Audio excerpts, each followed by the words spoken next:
That is so weird. The time was off.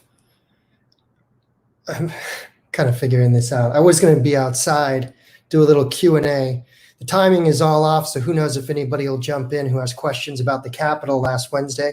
I have peaced out. I left the Capitol a couple of days ago. I just retweeted at my Twitter at JLeeQuinn.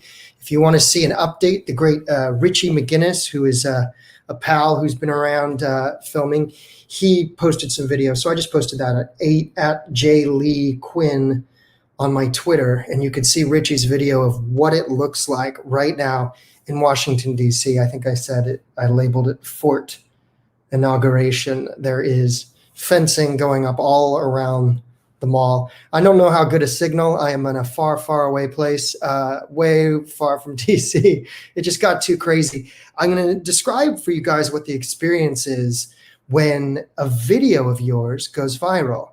In this case, it was the bullhorn lady. And the thing is I didn't even notice the bullhorn lady as being particularly relevant or interesting. It just seemed like a know-it-all who was yelling into a megaphone and just had to be yelling at people, but people weren't really listening to her inside. I'm talking about the bullhorn lady from my video. Now that video I never released. It was ripped. It was stolen.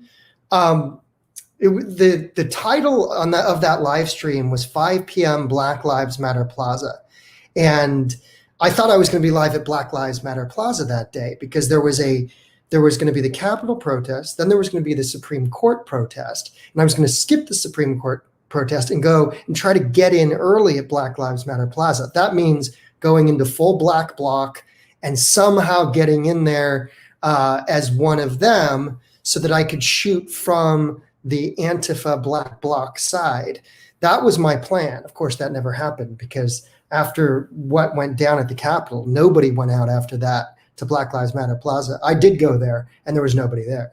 So what we were expecting was the same thing that we had seen in November and in December, which was a peaceful MAGA rally where they just would, do their thing. And then clashes in the evening. Usually when people were coming home sometimes from their hotel rooms, they were attacked, the MAGA people. And so this had been building for a while. And let me know if you guys have any questions about Wednesday at the Capitol or anything else, and I'll try to do my best to answer them.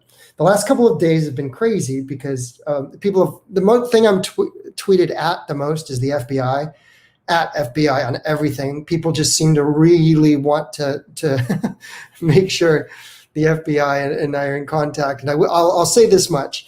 I have been in contact with law enforcement since I think they contacted me day 2 after the Capitol, and I called right back. I mean, you just do when you're a reporter and you've witnessed something like that, which I witnessed. Then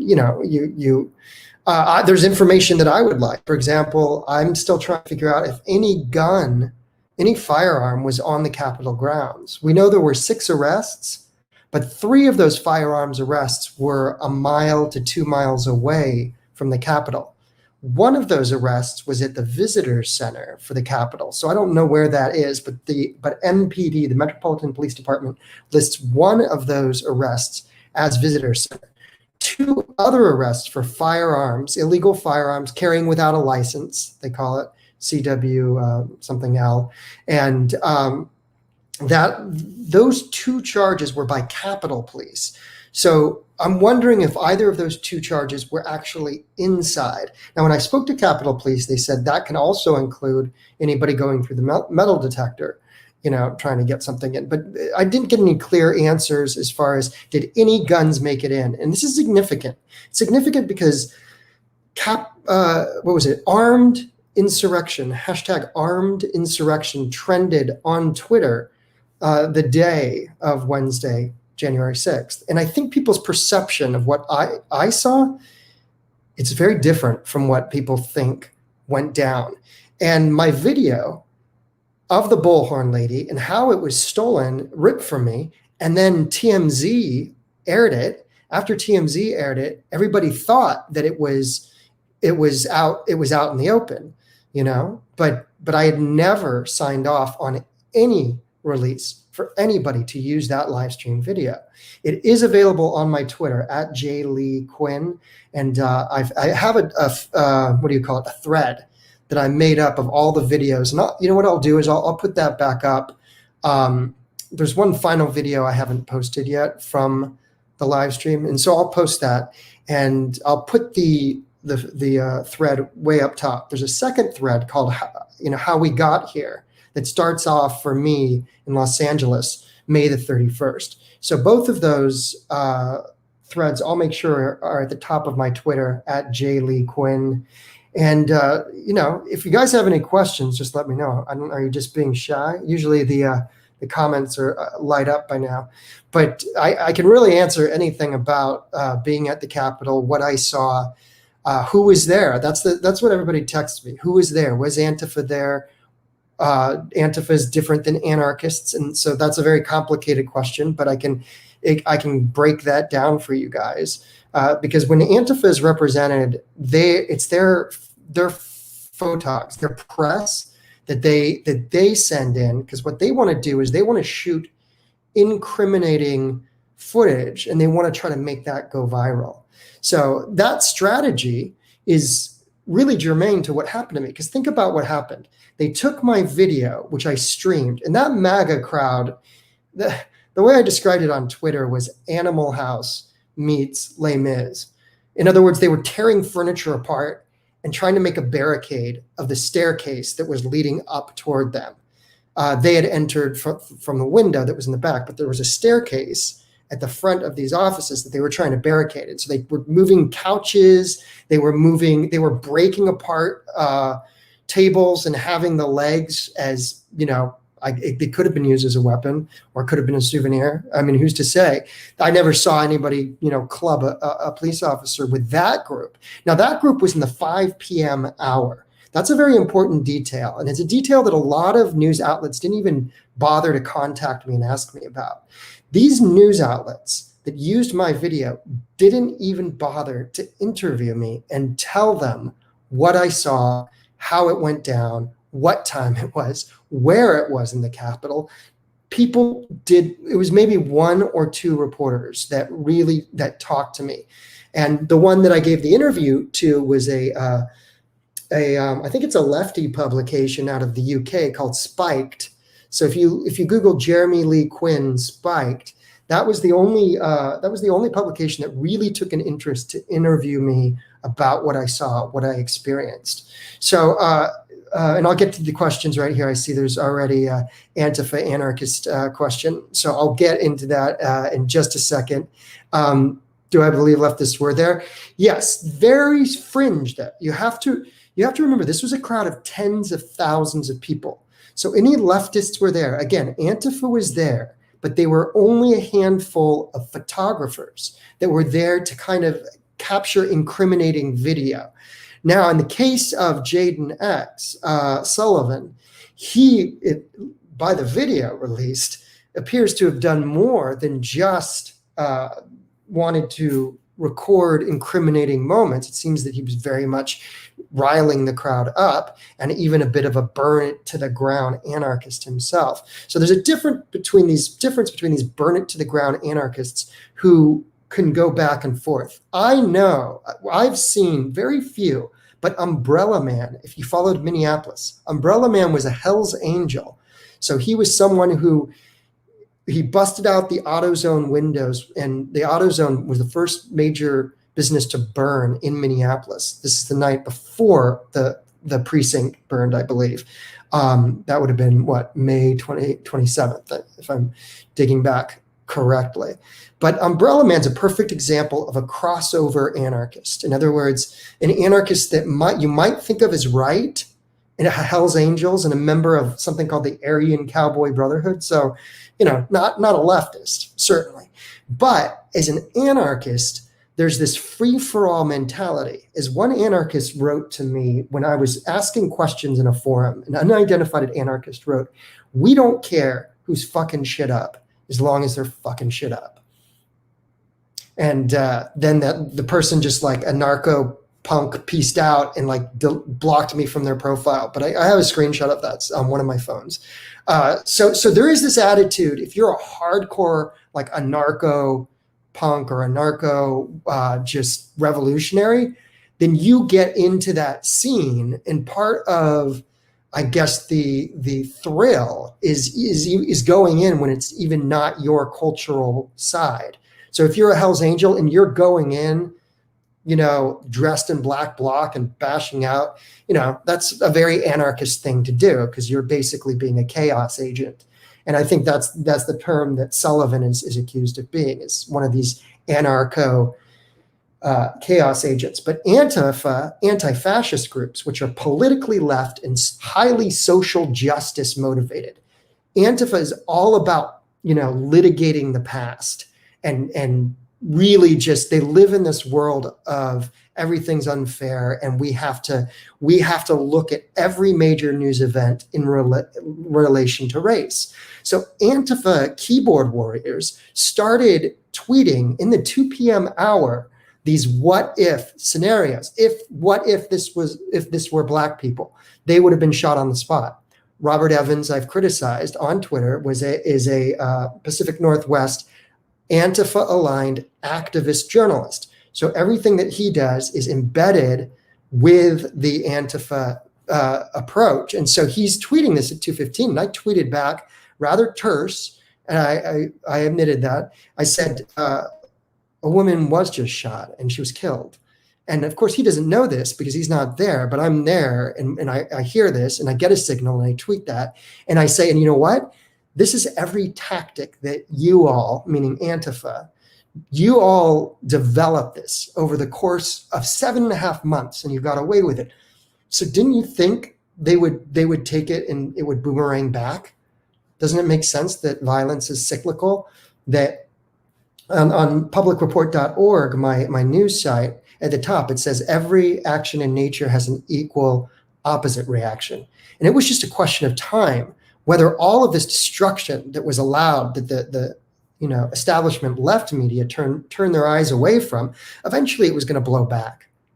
Eventually it was going to boomerang back at society with the right. Who knew it would be so dramatic and so soon? Somebody on the Brett Weinstein Conversation YouTube video wrote, that should be the opening to your book, because I told Brett I left my gas mask in the rental car. And that was the opening of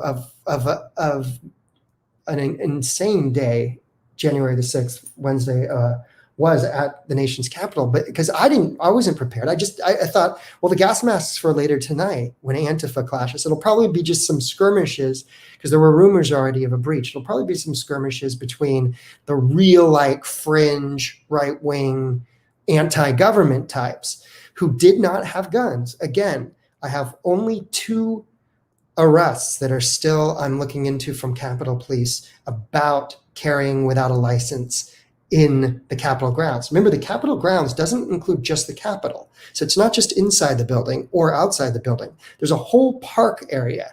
So if a car was parked there, in the park, who knows? I'm still trying to get good intel on those 2 arrests. Nobody's been able to send me a picture of a demonstrator, a MAGA demonstrator with a gun. So if you have something like that, go ahead and send it to me. I would like to see it. Let's get back to this question of, I'll go to the top, to the anarchists, because I know everybody's really interested in that. So as I said, the Antifa folks show up, they send their press to get these clips. And the reason that, someone like Robert Evans is tweeting this racial lens, which makes its way all the way into the mainstream press, and that gets to the president-elect of the United States. So it's quite powerful when you have these influencer accounts with, 180,000 followers, and you're tweeting, well, if this were black people, or this, this is just white privilege, and all this stuff is coming out. It's like, stop, just pull back for a second. Something big is going on. Don't you want to ask those people why they're there? Racism, white supremacy. No, but really, do you want to ask them why they're there? And that's what, when my video was stolen, I said, well, I'm not going to sign off on this because I want it to be part of a deeper conversation. So I said, I'm not allowing this for any news access because it needs to be for long form conversation. So basically, I said no, but everybody took it anyway. I even had a conversation with CNN. Here, I'll read the text. When I spoke to CNN, I said it needs to be part of, I'm only interested, first of all, I do have the actual extremist confession. For those of you who haven't seen it, it's on my Twitter. It's crazy that it's not getting any play. Now, this is a black ops neo right winger. This is the guy on Brett Weinstein's podcast. I talked about how he said he studied hundreds of hours of Antifa tactics and tape. He told me that violence works. Antifa has shown us that violence works. So we took all of their tactics, and this is a quote from him. He said, in a Sun Tzu fashion, Sun Tzu being the art of war, he said, we took what worked and we used it to get our country back. And that soundbite, he also talks about agitating the mainstream media and attacking, shaking the fence and going in with a group of what he calls patriots to chase the mainstream media out there. So take a look at that soundbite. It's under hashtag Sun Tzu. Actually, Sun and then TZU, Sun Tzu. So I hashtagged it Sun Tzu. But it's the black ops guy basically admitting, this is the closest to a confession you get. His views, when I went into talking to him, he was very ardently anti-communist. And he said the anti-communists and the National Socialists fought each other in Nazi Germany. And I was like, wait, so are you saying you're a National Socialist, which is a Nazi essentially? I would say he was aligned with that thinking, that if the communists are here, we have to be this form of nationalism. So this was an extremist. And I asked him, are you an extremist? And he pauses really dramatically. He says, yes. He says, yes, I'm an extremist. Extreme times call for, extreme measures is to paraphrase him what he told me. So that's on my Twitter at JLeeQuinn. And let me see how far down it is. Actually, let me read you this CNN journalistic malpractice porn.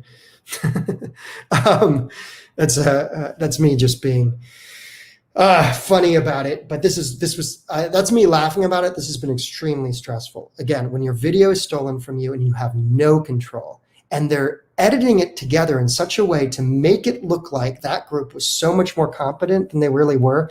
When you go to my Twitter at JLeeQuinn and you look at the bearded guy, the guy called Fogarty coming towards me, the thread starts with him saying, are you press? And he says, you want the story of your life? And then he leads me away. So that whole thread, when you watch the whole thing, which is now 4 videos, and there's a 5th one I need to still post, of exiting the offices and the tear gas and all that stuff. But when you watch that, you see just how incompetent they are. And that bullhorn lady just stuck her head in there and just started, helicopter momming everybody, really. She was just like, barking orders out. And nobody was really listening to her, I didn't think. Like, nobody really knew who they were. And she was giving all these. Here's the other thing. When I got there, it was in the 5 p.m. hour. So that breach could have been open for a long time. That means bullhorn lady could have been in there already. Everybody's like, oh, she was on a tour and it was Congress that gave her this information. Well, investigate it. I'm not saying don't investigate it. I'm just saying don't jump to that conclusion, because there's other alternatives. If anybody had bothered to talk to me, I would have told them, yeah, this was the 5 p.m. hour. It could have been open for a long time. She could have already been in there. You see at the beginning of the video, I was brought in there right when I arrived by the guy. It was just sort of dumb luck that he sees me and he's like, press. And he wanted to be recorded. This is the guy who said in his big announcement, he's like, it ain't me. I ain't Joe Biden's son. So he's doing credence. And which is not something you typically think of from the right. But the meaning of that song, Fortunate Son, it's about the elites and the working class going off to fight the wars for the elites in Vietnam. So he was keying into something.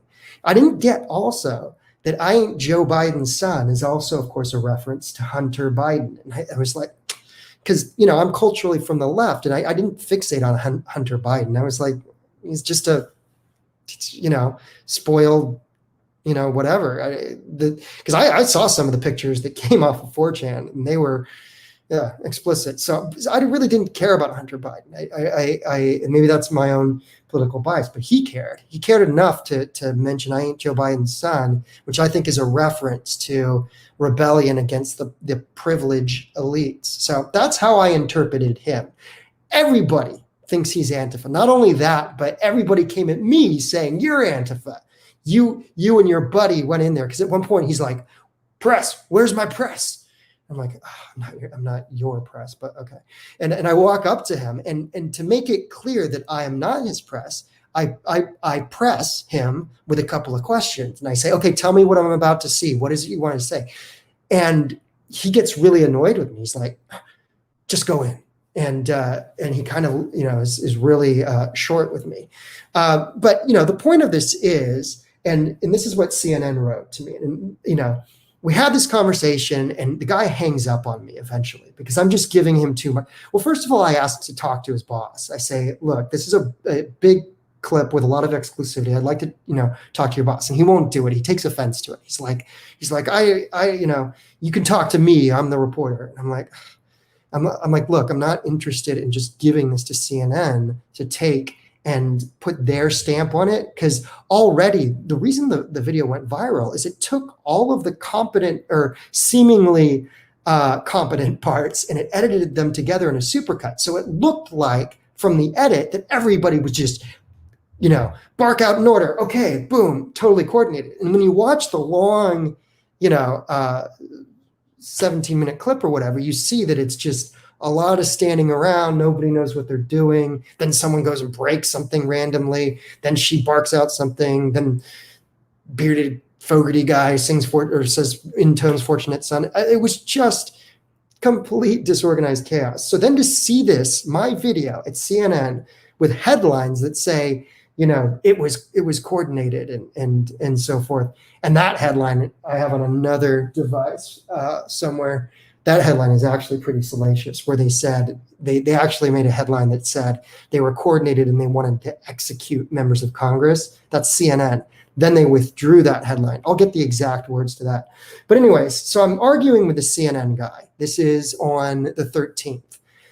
And he's trying to convince me it's about trust. He's like, no, it's about trust. And I'm like, well, how am I supposed to trust you when you guys blew the Michigan Secretary of State? Did I talk about the Michigan Secretary of State? No, I didn't. That was going to be the next thing that I was going to talk about, which is the Michigan Secretary of State protest at the residence. All the protesters were not armed. The Detroit police confirmed that with me. Michigan State Police. This is Unblocked Podcast. There it is, Unblocked Podcast. Episode 2 is on YouTube. It's also on SoundCloud if you want to just listen to it. But on YouTube, you can watch the videos. The video, which is the live stream of that Michigan protest, I lightened it. And you can see nobody has guns. So I called all the police, the law enforcement. They said nobody had guns. The protesters said nobody has guns. I called the director of communications for the Michigan Secretary of State. He answers and I say, hey, I sent you that video the other day that I lightened that shows that no guns. And he says, oh, I got to go. And he hangs up on me. This was back in December. So you want to talk about lack of accountability? And I'm talking to CNN and I'm saying, well, look, early on January 6th, you guys took 2 pictures and you made a false comparison. One of the pictures was the Lincoln Memorial and it was the National Guard. And that picture was taken on June the 2nd, which is either the 4th or 5th day of riots, depending on how you look at it. But remember, the president was bunkering himself at the end of May at the White House. So they're taking from June 2nd, several days into the George Floyd protest riots, the National Guard at the Lincoln Memorial. They're comparing that to a guy taking a selfie, which was obviously a lull in what was a 5-hour ordeal in which the Capitol was seized upon and had these high tension moments where people were beating on each other, where mace was going everywhere, where people got crushed and had heart attacks and died. And then there were these probably good cop moments where you just let it down. And if somebody is, willing to do that, they shouldn't. But to take that moment and characterize the whole protest through that cherry pick, and then combine it to the June 2nd cherry pick, which is days after the president's already hiding in the bunker, for crying out loud. And I tell him this, and he gets mad, and he hangs up after lecturing me about trust. And I text him back. I say, this is me texting CNN Wednesday, the 13th, right? Yeah. So this is exactly a week after. Gosh, that all went by so fast. I wrote, if it's about trust, show me I can trust you. Discussing the track record, I did not think would be out of bounds. Then CNN representative texts me back. I understand. My bylines are published on CNN.com. Okay, I don't know why you feel you have to tell me that, but I just didn't have time to get into that kind of discussion. I understand where you are coming from. We just are not going to agree to significant editorial restraints in using this video. And then the last text from him to me is, not what we do. And then I say, not asking for restraints, asking simply to be heard and a deeper conversation rather than mass reproduction.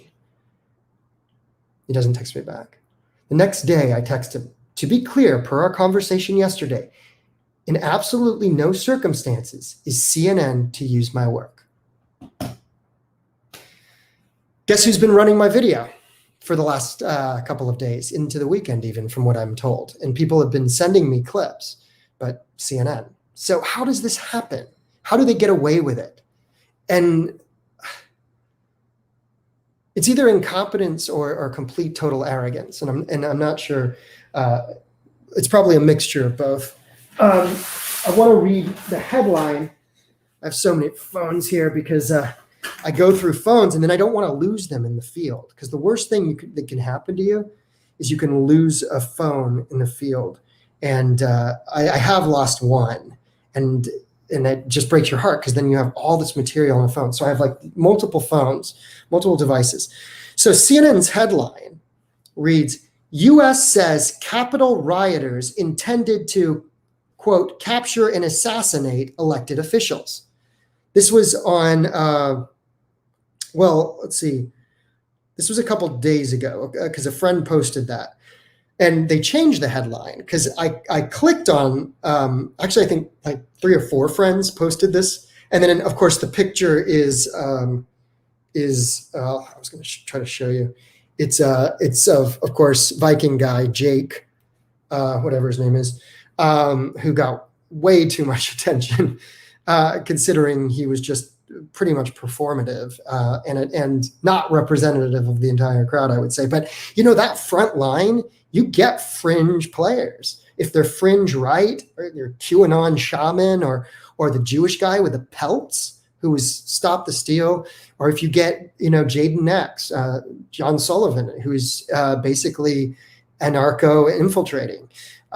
You have all these fringe players. There's the QAnon guy who is chasing the security guard, who then runs up and leads him up the stairwell past the Senate chambers.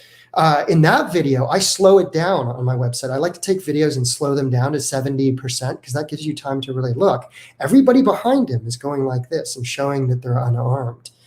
So these, when you really break it down, it's a much different story than these outlets are telling you, because they're not talking to me. They're not talking to guys like Brendan, Ford Fisher, Richie, who are on the ground and have been seeing this stuff play out since June, end of May for me. And they don't even care. They just want what's called usage rights. So my video goes viral from the pirated clip. Everybody wants me. My inbox is full with 20 plus emails, and everybody wants usage. What's your fee, usage? And I said no to every single one of them. And so how that video gets on there, on CNN and MSNBC, and TMZ clearly just stole it, because they're the ones who took it first. It was timestamped for the 11 a.m. hour of January the 13th. So TMZ just took it and they ran ads on it. And I eventually got a hold of them and I got them to take it down. But they hurt a piece of my mind because, I am in the middle of nowhere. I got away because I was getting, people are saying I'm Antifa. Other people are saying I'm, on the right. So it's just like, I just got away. And when you have people also tweeting at you, that you should be arrested, which I'm not. I did not participate. I was a First Amendment, outside observer. And that's important. It's important for you to know what went on in there. And it's important that someone like me releases my whole clips like I do on Twitter, so you can follow them and you know where the media is trying to toy with your emotions.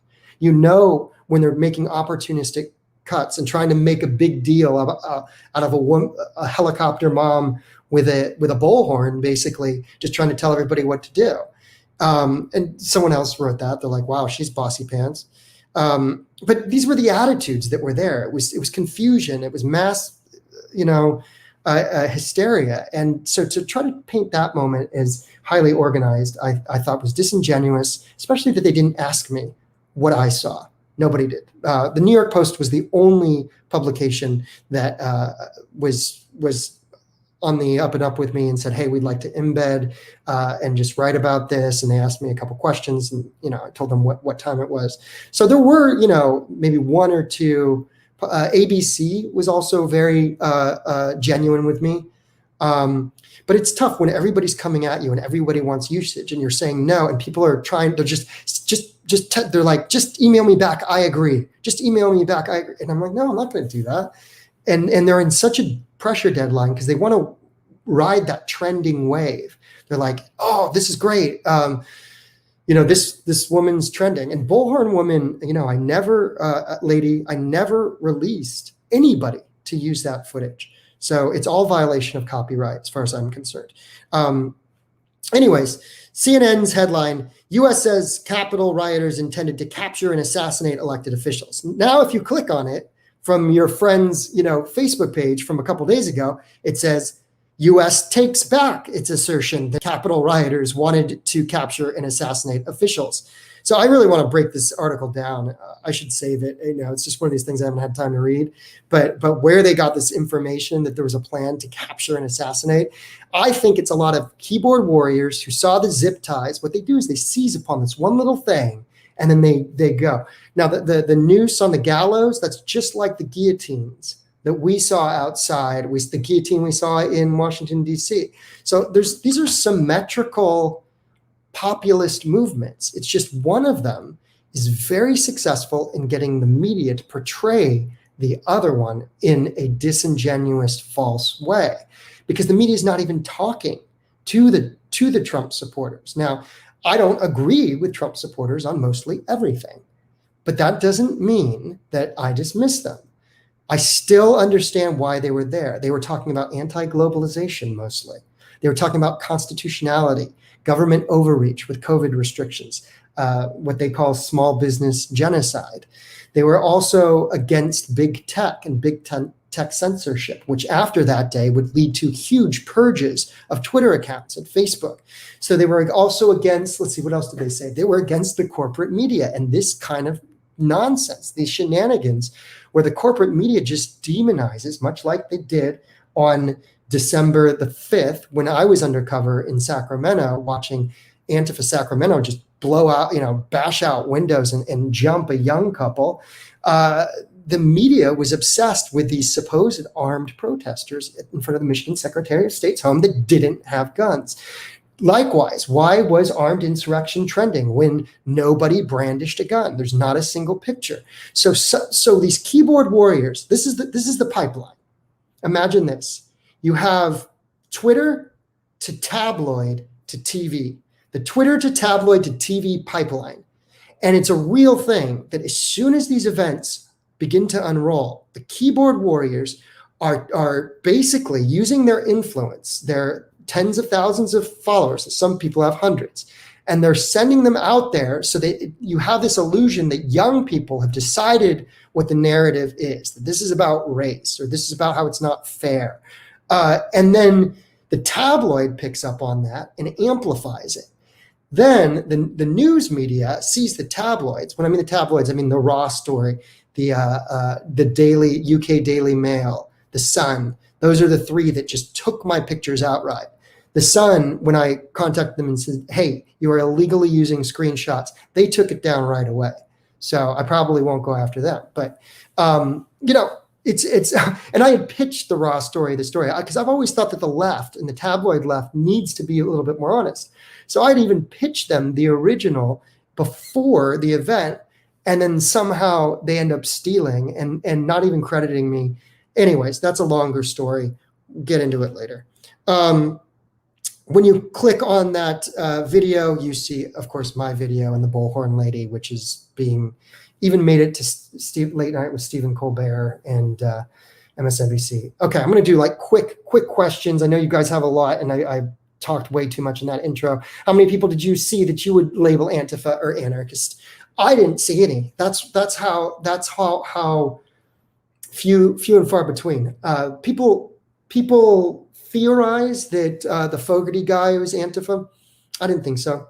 I thought those were genuine. And here's the other thing: if they were Antifa, they'd be wearing masks. They're real. Antifa believes that COVID is Antifa. Like they get on each other for even if you even go outside without a mask. It's super fanatical. So if he were Antifa, he would not be maskless. And a lot of those people were maskless that were in the breach that I was in. Let's call them the 5 p.m. breach. That group in the 5 p.m. breach, I don't think any of them were Antifa. Anarchist, I mean, they were anarcho-patriots, I would say. Like they were definitely Trump supporters of the right and anarcho, and there are anarchist patriots, as we now know. And the Proud Boys, the Proud Boys are misclassified. Proud Boys are anarcho patriots or anarcho-capitalists. Even their founder has anarchist tattoos. Their founder doesn't have ethno-nationalist tattoos. Ethno-nationalism isn't what the Proud Boys are. They're part of this subculture of anarcho groups, street fighting groups that started in the late 80s. Basically, you had this conflict where Anti-Racist Action, which was the precursor to Antifa, it was a whole national network where people in the club scene would duke it out and fight each other. So you had the anarcho-punks who were anti-racist. They would fight against the neo-Nazi punks who would have their own bands, and then they would duke it out. So it's a real interesting history in the United States, and it goes back to, of all cities, 1986, 1987, Minneapolis, the first anti-racist known gang that started the network was called the Baldies. And the Baldies of Minneapolis, you can look up, and it will yield a trove of information. They then started the Anti-Racist Action Network. That was relevant all through the 90s. Then after 9/11, a lot of these groups were kind of suppressed in the sense with the Patriot Act coming out. So it wasn't until 2007 that Rose City Antifa is found in Portland.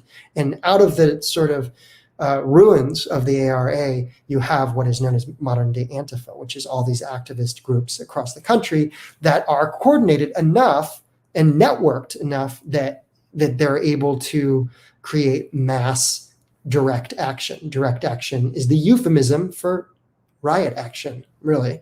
But direct action means you're actually, attacking the system. So do I believe leftists were there? So anti-government types. So again, the press, they were mainly press. There were probably a handful. The Black Ops, neo right winger, who's kind of, he said that his group went up against them. I was like trying to figure out whether I should believe that. I was like, well, he was calling them Antifa. And I was like, they're probably anarchists, because the Antifa groups the Antifa groups are college also. The anarchists are a little older and hardcore, but the college kids, Antifa's college kids, and they are able to break things because they're able to move in a mob with impunity. But if they were to go in that atmosphere, it was a very brutal dynamic that's different than the college kid dynamic. I'll just put it that way. So Antifa was hanging back as press, with the exception of Jaden X, but he's, again, I classify more as anarcho or anarchist. Let's see. What do you think of the fuss made about CNN and other similar news outlets going in? Did they go in? Going in? They got chased away. In my clip, they might have had a still photographer, but I don't think there's a fuss about news outlets going in. News outlets need to go in because you need to cover what's there. We need eyes on the ground. If we don't know, then we're in darkness. And then what? We're just waiting for the official word from who? The government? So no, there should be no fuss about news outlets going in. But there's been fuss at me. I have people taunting me, saying you're going to jail and all this. The number of times I've been added on Twitter with the FBI are ridiculous. So it's not a fuss. But the media was chased away. They had a pen on the east side. I was on the west side. All my video at publicreport.org is the west side of the Capitol. On the east side, there was a media pen. And the media pen, they put up, little metal barricades, and they have like a semi-stage, and they're able to stage from there. So I have a confession on my Twitter at J. Lee Quinn. If you scroll down, you'll find the Black Ops guy. This video, I can't believe it hasn't gone, across the stratosphere.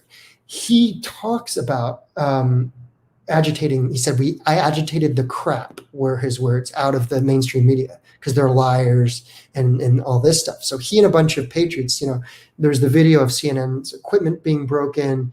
I think it was CNN. There was various folks that were chased away. Did you come in contact at all with the pink cat lady who was giving instructions? So I didn't actually, in the very first video, when the bearded guy, Fogarty guy, leads me over, I'm walking right past her. You can hear as the megaphone gets louder and louder, and then it gets to a point where you can't hear what Fogarty is telling me. He's saying, Fogarty's the grizzly beard. He tells me, I got a door open. I'm going into Capitol Hill. I got a door open, is what he said. So he says that as the megaphone lady is yelling about George Soros and all this other stuff. So I walk right by her, and then of course I film her. And that's the video that's gone viral. Another video came out with her on a battering ram. It looks like a makeshift battering ram. It's not clear if it's even made of metal, but she's aggressively, bashing out the windows. I retweeted that as well on my Twitter. So I did walk right by her and I did film her, but I didn't think she was really, the megaphone person sometimes can be very effective.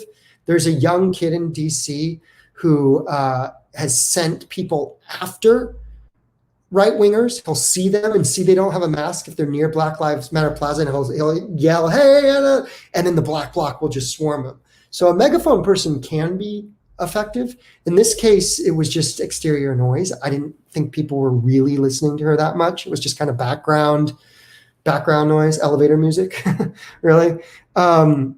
When did the first people get there? Before the ending of the speech. Yeah. So this was before 1 p.m., I believe. I get there late. I don't get there until the 2 p.m. hour, which I detail on publicreport.org. You see when I arrived that I forgot my gas mask, left it in the rental car. I pulled up. I parked kind of illegally. I was worried, but come on, who was going to be towing cars on that day with that crowd? So I park illegally. I even forgot my regular mask, the black mask. You see me wearing the black mask in the 5 p.m. hour because I had gone back to the car and done a live hit. And on publicreport.org/Capitol with an O, you can see I interview some of the first people that were in the Capitol. They had come all the way back down by like 3:34, and probably 3:30. I'm interviewing these two women who are just celebrating, giving each other hugs. They're like, "We did it. We said we'd do it. We did it. Yeah, high fives." And they're like, "This is our house. We went in." And she tells me about how she walks up to a guard and says, "Are you going to do anything about it?" And so they're very proud that they, as activists, that they stormed the Capitol, these two women at the top. The next video, I believe, is Philip, who is a black Trump supporter who got his two front teeth knocked out by Berkeley Antifa aligned groups on October the 17th in San Francisco when he tried to organize a rally, and only like a dozen people showed up in San Francisco, which is really like the belly of the beast. That Berkeley Antifa group combined with Antifa Sacramento, when they get together, I've seen them just be really, really intense. And they're okay to jump people, to basically curb stomp people and everything. I forgot, what was I saying before that? How did I get on that? When did the first people gather? Oh, so Philip got his before the rally, the free speech rally begins, he gets 2 front teeth knocked out. A hate crime is charged against the Black Bloc Antifa aligned attacker. Nobody knows this, that on October 17th, there was an Antifa hate crime. And it'd be interesting to find out, is it a hate crime because he was a conservative or because he was black? And I don't understand why there aren't more hate crimes, if, especially against a certain people. In this case, it was conservatives. I saw the crowd go all the way around a city block and just jump this guy who had a Trump flag, send him away in an ambulance to the hospital. So these crowds are fanatical on the left, the leftist crowds. This is what the media's been ignoring, that of course this builds up. You ignore it and you don't talk about it. Of course, people fill in the blanks with their own theories, with conspiracy, with QAnon, with all these other wacky things to try to explain why this is allowed to happen. So communist takeover doesn't seem so far-fetched for a lot of people on the right. And that's what they think this is, because a lot of these Antifa-aligned leftists do espouse communist rhetoric, call each other comrades, and some of them are communist and Stalinist. So that's leftist culture. And if you don't understand that, you think that the government is part of this takeover. So that's where the press comes in. If the press isn't honest, people fill in the blanks with their own stories that are made up. So again, publicreport.org/capital with an O. You'll see Philip's interview, and then you'll hear an interview from a right-wing streamer named Villain Report. And he's an interesting dude. He's from the Pacific Northwest. And I get the feeling that he's a very passionate about his political beliefs and has the potential to be pushed in a certain direction. His tweets recently, since being deplatformed because he had some videos that were stolen off of YouTube. In other words, YouTube censored them. The censorship right now against the right wing is, I believe we all should stand against it, even if you're not on the right wing, because freedom of speech needs to be protected. And if you have these tech companies deciding who gets to say what, we get isolated even more. Now what? This is what I told Spiked UK when they interviewed me. Now you're sending all of these accounts, all of these right-wing personalities to the far corners of the web to encrypted chat rooms, and we can't see it. When it's on Parler, it's out in the open. I had actually cloned Enrique Tarrio's Parler account. I followed everybody he followed so I could see the temperature of that movement by looking at who he followed. You know what I mean? So now I can't do that anymore. I don't have eyes on that culture anymore. And people like Villain are becoming more and more agitated and enraged by the censorship. And that should concern us. That should concern us all. So my third interview on that page, publicreport.org/capital, is with Villain. He's just come out of a corridor, and Roseanne Boylan has just died next to him. And he recounts it to me, and I'm like, well, we don't know yet, but he recounts how he tried to get a pulse, and she's unresponsive, and that there was mace flying everywhere, and people were getting crushed, and he got crushed and fell to the ground. Philip also, you could see the pepper spray and gas on his face, and he's talking about he thought he was going to die. And then the last interview is with the extremist guy, the Black Ops guy, who came back the next day. That's the thing. On January 7th, he came back. It's almost like return to the scene of the crime and say what you did, and admitted to using Antifa tactics as a right-wing, self-described extremist, using those tactics to do what they did. So all very interesting. publicreport.org/capital with an O. Follow me at jleequinn on Twitter. Boogaloo Boys, who are anti-Trump extremists, have stated they have several teams there in the Capitol. So Boogaloo is a mixed bag. Some of them, they're anarcho for sure. Like I classify them as anarcho-libertarian.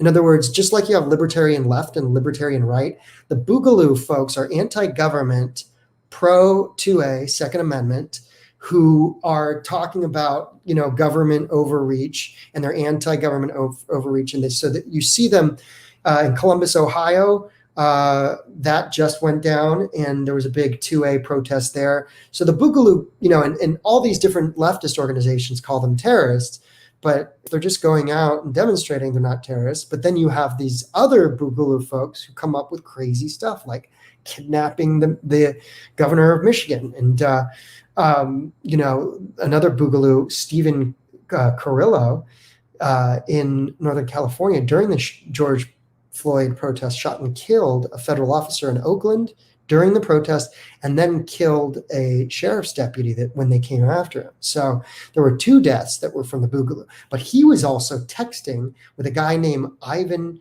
Hunter Harrison, who's from Texas. And Ivan Hunter Harrison, one of them even sent the other money. And he was left. His Facebook had a flag, which was a libertarian Black Panther "Don't Tread on Me" flag. So it has a Black Panther on the yellow libertarian flag with a snake wrapped around it. And so around its arm, in some sort of, collaboration, I guess. I haven't really broken that all down, but he was arrested for firing his rifle at the 3rd precinct the night that it fell, and yelling "Justice for George Floyd." So some of these Boogaloo, they're anarcho. You don't really know. Some of them can be from the left culturally, some of them can be from the right culturally. So they're really a mixed bag, and the press hasn't been able to really deal with that. One Boogaloo, and a guy who was ahead of that group I was discussing, that was in Minneapolis, that was even connected with Carrillo, they got busted for trying to sell arms to Hamas. So that's not a right-wing thing to do, to get in with Hamas. But so Spiked is a center-left publication. Okay, cool. Well, that's good. I mean, I'm glad I got in with a center-left publication. As long as it's on the left. Nobody on the left has been wanting to talk to me at all. And that's really, so it's been hard for me to find a center-left publication. Really great interview. Check it out. I enjoyed talking to them a lot. So it was really cool to get in print and get my words in print. Was it proven that Umbrella Man was a Hells Angel? I thought that was unproven. I tried calling him.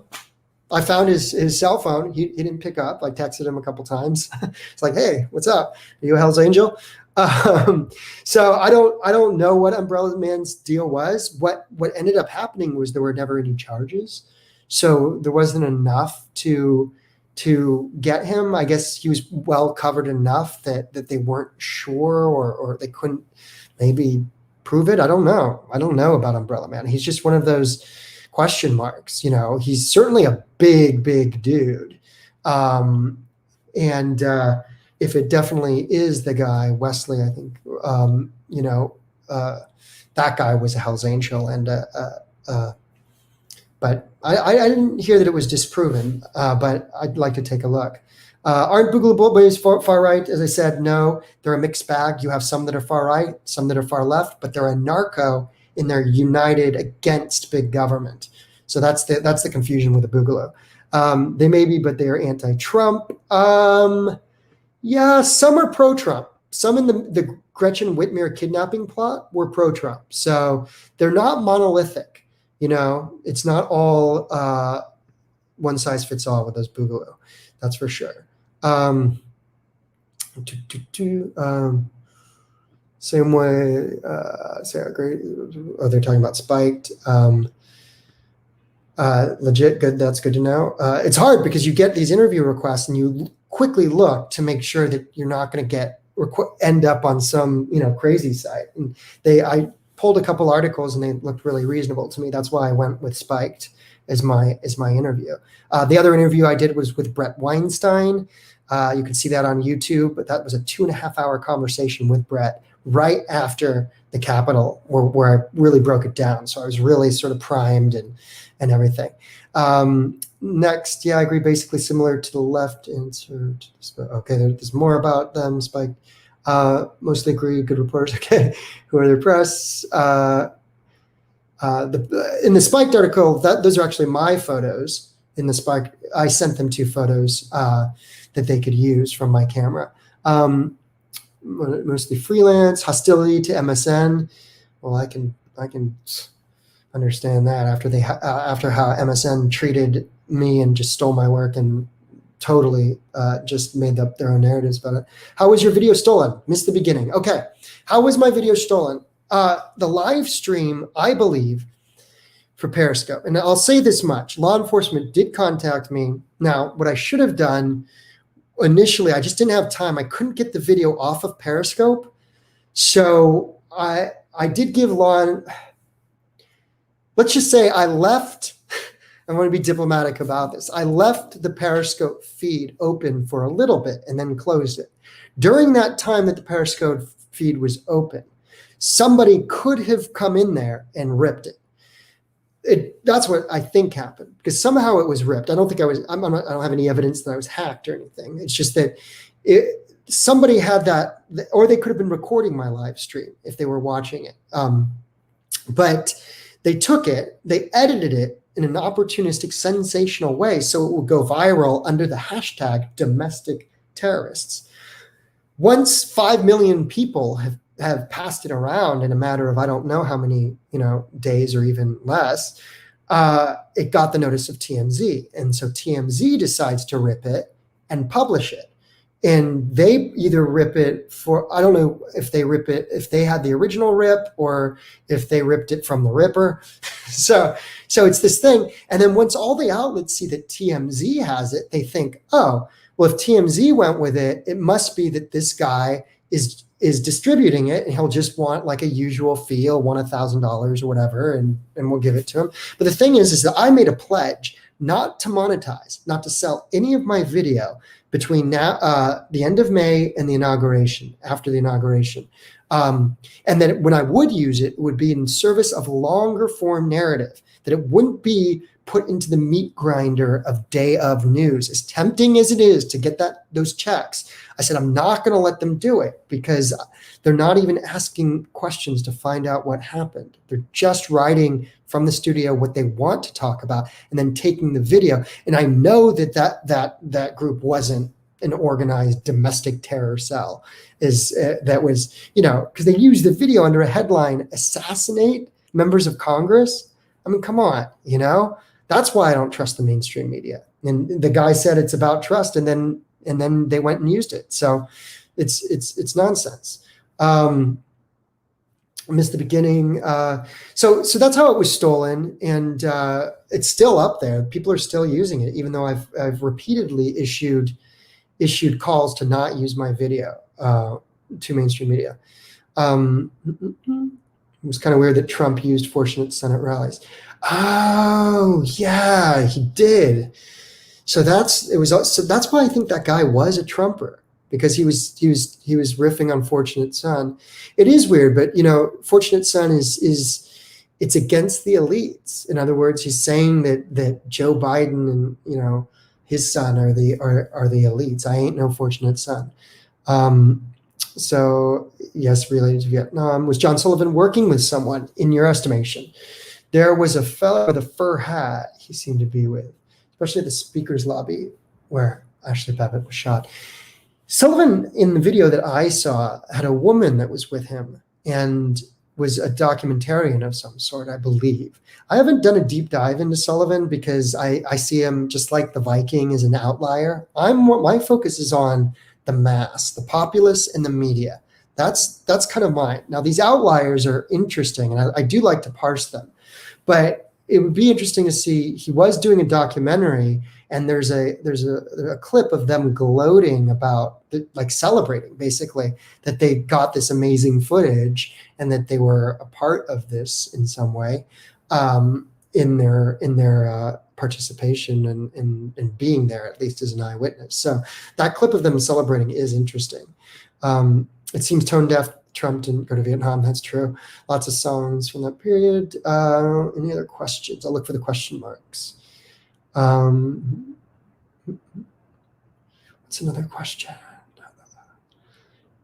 What's your take on the New York Magazine video released today? I saw it just a little. I haven't had time to really dissect it, so I don't want to say, but I will take a closer look at that. CNN wants to create the anti-Trump narrative. CNN's in it. That's why you can't get in a fight with a sitting president, because then it affects your judgment. As much as you don't like the president, and as much as it's like when people go after me on Twitter, I can't engage on that level of troll back and forth, or it just diminishes your credibility and you become part of the emotional back and forth. And so I'm saying, yeah, no, CNN should take it the high road, because they've compromised themselves for years now. What are my legal rights? The Constitution. That's why I think my appreciation of the Constitution has really changed in the last couple of months, because I see that there's a whole group that doesn't want the Constitution anymore, that wants to take away my rights. If I want to film on a street, everybody should be able to film on a street without having an umbrella thrust in your face. So the thing I say in a positive light about the Trump MAGA patriot crowd is they're constitutionalists. What they are terrible at is they're terrible, as Brett Weinstein pointed out, about telling the guy with a Camp Auschwitz, sweater to get the fuck out of here. They're terrible about policing, because they don't believe in policing free speech. They're not going to take the Confederate flag away from somebody, which is a more loaded symbol, because I think it has to be evaluated with the intent. Everybody was like, Confederate flag, it's all about race. Well, is it? Have you talked to people who are these sort of rebel, cultural rebel types who consider themselves, because the flag, what I learned, was not the flag of the Confederacy. It was the flag of the soldier. So that's different. I'm just saying, there's a lot we don't know. And there's a lot you can cherry pick and assume that a whole movement is racist if you look for it. If you want to find racism everywhere, you will find it. It's as simple as that. People are like that. Yes, how the media works. It's scary. It's scary. That pipeline that I just described, the Twitter to tabloid to TV pipeline, that has to be addressed. And they're moving so quickly, and they're making so many mistakes and assumptions and spinning to get engagement from their audience and ride that tidal wave, which erupts from Twitter. If they can ride that tidal wave, then they'll have more eyes on their story. And there's a real narrow window of time for them to jump in. That's why people were pressuring me to use my video. And then when I wouldn't give them permission, they would just take it then. We'll take it, we'll ride the wave, we'll get what we want out of it, and then we'll deal with him later, or not, because he's just some guy. It was the FBI who said they were planning on kidnapping. I'm out. See, okay, thank you. Thank you, Mary. It was, and then they rescinded it, according to CNN. According to CNN, okay, so you're telling me that it was the FBI specifically. I'll have to look at that article. So thank you for the efforts. I appreciate all the help. I get a bunch of messages which are not positive, so it's nice to get the ones that are. Is there any chance to settling things down? Any chance for calmer heads and voices to be heard? There is, if the media lets us be heard, because I feel I'm one of those calmer voices.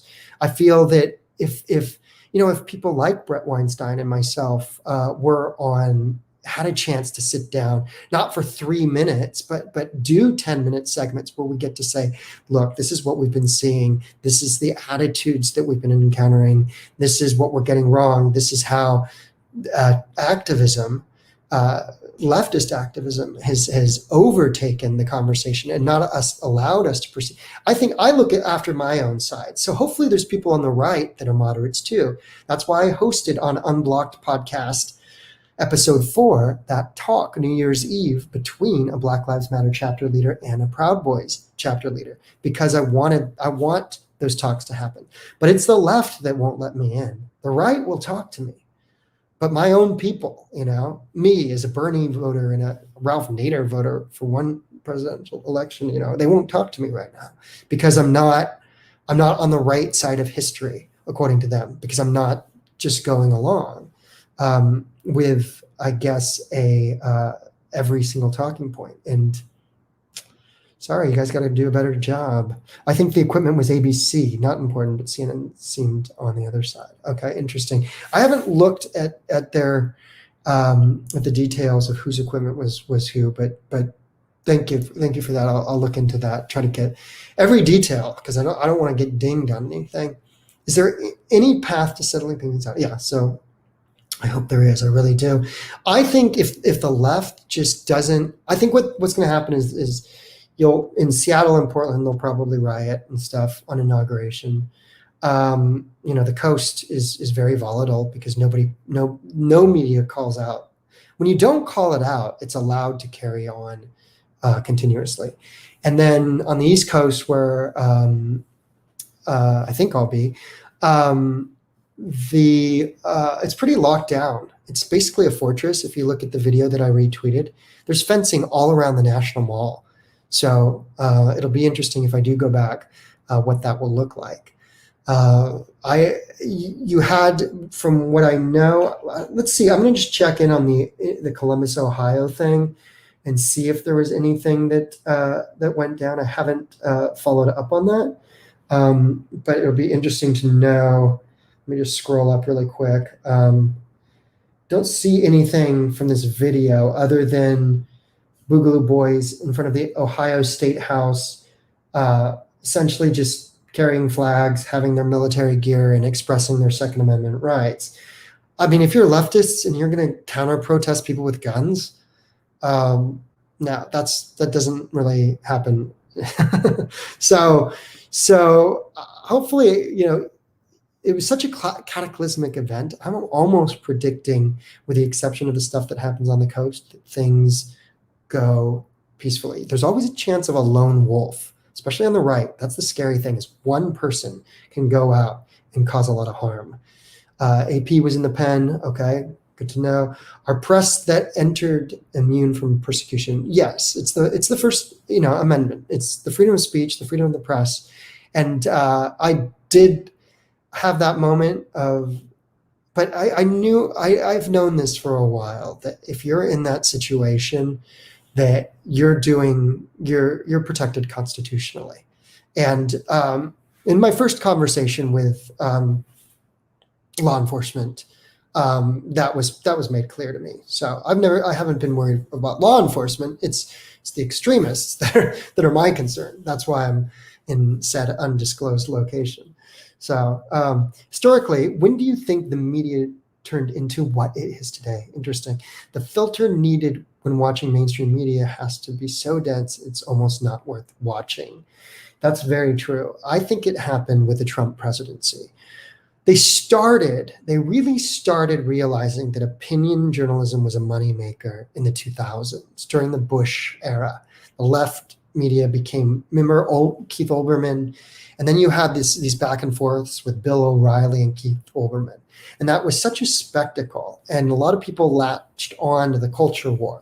Fox even rose on the coattails of the culture war.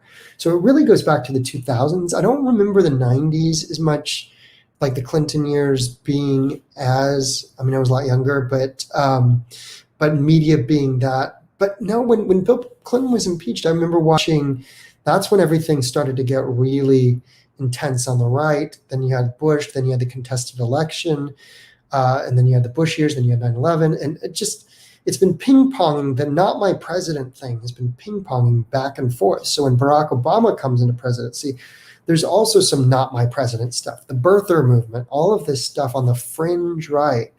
It keeps going. And it got so bad during the Trump presidency that you don't have impartial media, certainly on the left. There's no impartial media. And you have to really look at each news team and how they're working, and stay away from opinion programming, because opinion programming is all cherry picking and spin, So there is no spin zone on opinion programming. On publicreport.org, I'm completely empirical about how I present the evidence. On a podcast like this this episode of Unblocked Podcast, me just talking in undisclosed location. This is me giving a little bit of an opinion, but my opinions are pretty optimistic, I guess you could say, in the sense that I think that there is a path for us to come together. So that was the press. CNN had a mobile team that was threatened and told to leave. Okay, interesting. The reason that the guy comes up to me is I'm filming with this. I'm there and I have this on a little stand and that's it. I'm in black. I'm wearing a black coat. At first, in the first videos, I'm wearing a brand new American flag handkerchief because I forgot even my COVID mask in the car. So those are in the first clips when I arrive, and I'm describing the stadium-like crowd and trying to burrow through like you're at a music festival. That's the first mask I'm wearing, and then the second half I'm wearing a black mask and I'm wearing a long black coat. So I kind of maybe looked a little a narco, I suppose, but I'm standing there with the phone and he comes up to me and says press. So if you look like you're a mobile team that's part of mainstream media, then, I could see that people would send you out. But if you're one individual, which I am at these things, just by myself, just standing there, it's surprising how you can get people to talk to you. I have some interviews with anarchists as well, anarchists that are in Black Bloc from the Pacific Northwest when I did go to Portland. And so the trick is being able to get people to talk to you and come to them as an individual and be sort of open to being real with them and giving them time to be heard. Because what happens with these mainstream media is they're very short on time. So they're just like trying to press and okay, but what about the Confederate flag? Their attitude is very in your face, and people are like, whoa, get the fuck away from me, So when someone like me is there and I'm just standing there with the camera, I'm like, hey, what's up? Yeah. So and I'm just being me, it's a completely different dynamic that we're seeing. And that's where this citizen journalism stuff is really interesting, and allowing people to see what mainstream media is just blowing. So that's an interesting question. 2 women who were cheering. That was from publicreport.org/capital with an O. Someone you need to talk to. Okay, I'll look at that. Although it's edited, did you see the New Yorker video? I haven't seen it. Okay, I'll look at it. I saw a Vox video, which was highly edited, and Vox was very activist, Antifa aligned, in which they talk about white supremacists. But see, the only white supremacist they have is this one guy with a Camp Auschwitz thing, and then another guy who had an anti-Semitic T-shirt, but that was in December. So we do know of 2 people. We know of 2 white supremacists. But does that mean everybody is? And I found the third one. I found the guy who was the technical Black Ops guy who was willing to admit it. So again, check out that Black Ops interview. It's under hashtag Sun Tzu. So I'll check out this New Yorker thing. I've seen so many videos. I have to look at that one. I think I began to watch it and I got distracted by like a lot that was going through my head. So I never finished that one. And not because of the capital rights. I don't know what that means. But it was a populist crowd. That's what I'm saying. Here is the evidence.com. What's that? I don't know. I don't know what that is. I don't endorse it. I just said it out loud, but I don't know what it is. They will go for dismantling encryption next. Maybe. Are you surprised by the silence of today? Considering social media companies said January 16th and 17th would see actions in all 50 states. We saw Columbus. I've always known that they're blowing this way. They're just running with it. It's just, I knew that, again, you have to always be careful of the lone wolf, but we don't know because guess what? The right was completely deplatformed. I don't know what they're saying anymore. It's anybody's guess. Freedom of speech isn't the best way to talk about problems with big tech censorship. I'm against big tech censorship. It's tough. I have to be careful about what I release. For example, the Black Ops guy, he says some offensive things. If I put that out there Am I platforming him? Am I going to get censored? Is my account going to get taken down because I put the Black Ops guy who, I keep calling him Black Ops guy, but let's call him the Sun Tzu guy, because he talks about the art of war and using tactics and being a neo-right extremist. He says he's an extremist. So if I put all of that interview on, am I going to have my account taken down? Big tech censorship is a problem because I can't show you. I'm the only person who has the actual legit freaking, supremacist, National Socialist espousing guy who admits to using tactics. And I can't put him up because what if my accounts I put in a very small section of him admitting it, what he did, but that's it, So it's a really weird place that we're in, and I pitched it to other outlets, and I think they're too afraid of it, really. That's the thing. These mainstream outlets, they're chicken shit, It's, pardon my French. It's more of a monopoly issue to be dealt with by the FCC. Interesting. Do you think that they're coming back on Wednesday? Yes, I think that some are coming back on Wednesday, and they might do something symbolic. I don't know what that would be, but they're using the same tactics as Antifa. So they've taken those tactics. What does Antifa do? Antifa blows up statues. Or not blows up. God, I just said blows up. Tears down statue. God, I don't know why I said that. I think what I was going to say is that's my fear. I think that's everybody's fear, is that somebody, Antifa burns stuff down. Antifa tears down statues. We know now that the right was willing to use those tactics to work big on a symbolic level. So I do think that they are coming back, and I think they're highly monitored. If our law enforcement is has any understanding of what's going on out there. Have any indie journalists ever gotten together to sue? We've been talking about it. We've been talking about them. Sue the MSN who steal their intellectual property. I am not the only one. I've had text messages. There's a handful of us, that go to these things, like a dozen, and it's happened to all of us. So, yeah, it should be a group of us, Images, they rip our images all the time and then just use them. What revelations have you had about seeing the left media from a different perspective? So I was a part of it, but I was a part of local news. So I would do on the ground. My last job was with Univision, the Spanish language television station, and I would do on the ground stuff locally. When you're local, you're there talking to the people. I've really only been sent out by national a couple of times, but that's as a cameraman. I quit being a news anchor and on-air reporter in 2011 because I was just kind of felt it was futile and I didn't enjoy it anymore. My revelation is that at a network level, whoever those people are, they need to get people more from the local level, because the local people understand what it's like to be boots on the ground journalists. If these people on the network level are just taking college kids and taking them because they know social, they know how to get things going on social, that they have the perspective that they want as far as an activist perspective, that's not good. You need diversity in newsrooms. So it's okay to have those people. I'm not saying don't take the college kids and put them right on, the front page. What I am saying is balance it out. Take some of these people who are local and have the experience of being boots on the ground, people like me, and diversify your newsroom.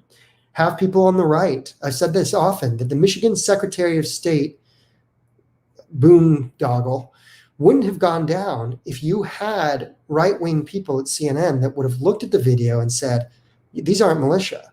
There's not a flak jacket. I don't see a gun. I watched the whole thing. If they had lightened the video, they would have seen that, and they would have known. Or if they had just called the police and asked. But again, that goes to process. If you have all these young kids who aren't holding themselves to attribution, saying, this is who said that. So you have these headlines that say armed protesters at Secretary's home, and it's not attributed. That has to be attributed. If your only source is Secretary of State Benson in Michigan, you have to say in your headline, Secretary of State says dozens of armed protesters descend on her home, because then you protect yourself.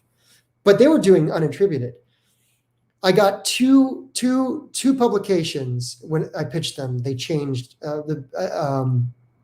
one of them had it unattributed and made it attributed. One of them changed their article completely. Now, if you Google Michigan Secretary of State, Detroit Police, one article comes up saying that the Detroit Police say that there were no guns. So, will I be there? Yeah, I'm thinking about it. What revelations do you have about? I asked, will I be there? Yeah, I don't want to reveal what I'm going to do. As I said, I've been waiting for things to die down with all this hysteria with my video, and it feels like it is. So it feels like it might be okay. I don't know what I'm going to see there because it's just so heavily fortified, and everybody's going to be there. So I'd really like to just relax, but we'll see. I'll keep you guys posted for sure on what I'm going to do. Oh, I just lost the thing. Thanks so much for the work. So hard to find on the ground unbiased reporting. Hey, thanks. And Brett is great. Yeah, Heather too. Yeah, I'll probably be talking. Has Fogarty been arrested? We're talking about the guy. I don't think he's been arrested, but there's been an FBI poster because now they refer to him by the number that he is on the FBI poster. So they're looking for him. But I haven't heard of him being arrested. I'll be very interested to find out if something happens. Again, he knew what he was doing. He wanted to make a statement. That's why he asked me to record it, I guess. Because if you do something and nobody knows, this huge revolutionary momentous statement and nobody knows, then what have you done? People who are dedicated to their beliefs want people to know why they did it. And again, you have to listen to these people. That's what I keep saying. I'm not saying they're right. I'm saying that their concerns are more than just, hey, I'm a racist, which is, what the mainstream media wants to just beat with a dead horse. Do you think Biden will be a good president? I hope he will be a stabilizing president. I voted for him. I've been honest about that because I thought he was very calm, and I voted for him in the primary because I thought he could beat Trump. I think he has a calming presence when he's not scattered. And so I hope he can be that. I hope he can. I think we need a low energy grandpa now, So I think good or bad, stabilizing is what I'm looking for. A stabilizing president. If we can stabilize, and then that doesn't mean stay complacent. I think there's a perfect opportunity for third party politics right now. There's got to be a third way, and there's probably more that the working class sees in common with each other than the establishment of either the Democrat or Republican Party, I would say. I think states with Democrat governor, Republican legislatures will see heavy protests. Yeah, I think Democrat governors, that's a very good point. It's an interesting thought. I work with Sarah a long time ago in local news. Okay, that's CNN. Is this someone at CNN? I don't know. What do you think about the militarization of the Capitol? I mean, they feel that it's necessary. It's sad that it's come to this. I think the media can help level things off. That's all I'll say. I understand why they're doing it. I don't think it's a good thing. It's the Capitol's locked down pretty intensely from what I've seen. So let's see. What are we at? CNN getting threatened. Interesting. I'll have to look at that. Cult of personality. Yes, Trump definitely is. Or if you're talking about Fogarty, he was a bit of a personality too. All those frontline folks that we obsess about that make the headlines, they're not representative of the greater MAGA mass. They're these complete eccentrics that are kind of these outliers.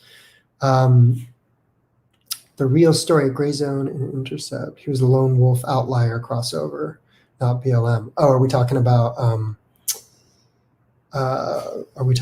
the Viking? I'm not sure who we're talking about. He said no. Has Fogarty been arrested? I said no. The real story at Gray Zone and Intercept. He was lone wolf out. Yeah, but Fogarty guy, I think he meant it. I think he meant his support for Trump. That was my feeling. I don't think he was just there but that's just my intuition.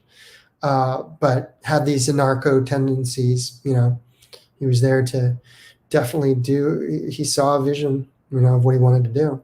Where are we at the end here? Last statements. It seems to me that the mainstream media is responsible for divisiveness. Yes, they are, because they're making money off of it. They're making money on outrage-based programming, and they're making money on engagement. What gets engagement on social? Engagement on social is something that can be passed on not just by you, but to people who think like you.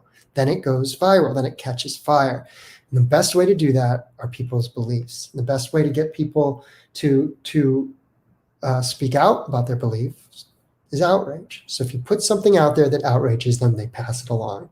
So the people thought F was at some BLM protest. Yeah, the voice was totally different. I saw those videos. Everyone with a beard and long hair looks the same. Yeah, I mean, the Fogarty guy looked basically 10 years older than that video, and their voices were completely different. The other guy was younger and he had a twang. He was talking with a twang, and Fogarty guy was not talking with a twang. So, so everything. That's the other thing. The internet, they're trying to go on these hunts for people, and I'm just not down with that. Let law enforcement do their job. I mean, sure, if you have some valid information, but these witch hunts, they're wrong more than they're right. And then what? Then people just get targeted that don't need to be targeted. So the mainstream is keeping us divided for their profits. I will agree with that. So yeah, I wish people would seek out me and Brett as well. As you can see, I haven't caught fire, but because of that, I've been allowed to operate underneath the radar, and that's been helpful. I'm not really well known, and because of that, I can keep doing this reporting. But hopefully the story will be over after the inauguration, or at least this iteration of my coverage. How do you feel about our government officials using social media to govern? I don't think they should. I think that it's getting really, because they're getting the false information. So they're using social media to rally support in the same way that a media outlet is. Again, it's all outrage based, and it's not good for our government. Our best leaders should be looking at how we all agree on stuff. There's a lot of issues. When I hosted that Proud Boys and the Proud Boys and the BLM chapter leaders, with everybody getting mad at them for talking to each other, could agree on, I think it was like 6 points in the end: getting big money out of politics, reforming prisons, reforming police, ending the war against drugs, but at the same time cracking down on sex trafficking. They had all these points of agreement. If those two could do it, then by golly, the government needs to stop. Our officials need to stop pandering, using social media to consolidate power and support and dopamine hits for being liked, or you shouldn't get in politics to be liked. You should get in there for the exact opposite, just like you should get into journalism. I'm not doing this because there's more than enough people. I say more than enough to make everybody mad, and at the same time I could see where the areas of commonality are. And if politicians took that approach to try to find those areas of commonality instead of promoting themselves on places like social media and consolidating their followings and their futures, but instead thinking about the people, I think we'd be a lot better off. So that's what I think. And I'm against this big tech crackdown. All of this stuff is just, it's not who we are. It's undemocratic. It's not constitutional. And I'm not feeling it. Best way to fight extremism is engagement. It's for us to change as a culture. In order for that change to happen, we can't fall for people making money off of our division. It's as simple as that. So it's happened a lot in the last 4 years. Maybe all this since May is just a hint. We need to find a better way to deal with addiction and mental illness. It's addictive behavior. The people that are the activists, I see them as addictive. I have to watch myself. That's why I've been careful to take breaks like this, because when I go out there, I'm not going to lie to you. There's definitely, I look calm in that video, but there's an adrenaline pumping inside, and and it's exciting to be there and to be able to bring the truth to the people in the way that I do it. But I got to be careful not to be addicted to it myself. I want it to be over. And I think activists should want it to be over too, because this country does provide opportunities. In my first interview with Brett Weinstein, I talk about my family being part Japanese American. So I have relatives that were born prisoner of the state during World War II.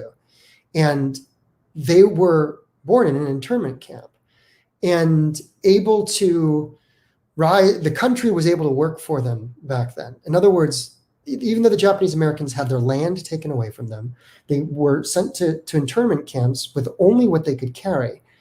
They still, in that 60s America, were able to get into college and work their way up and not be strapped with tens of thousands of dollars of debt. It was easier to get into homeownership, and we need to find that again.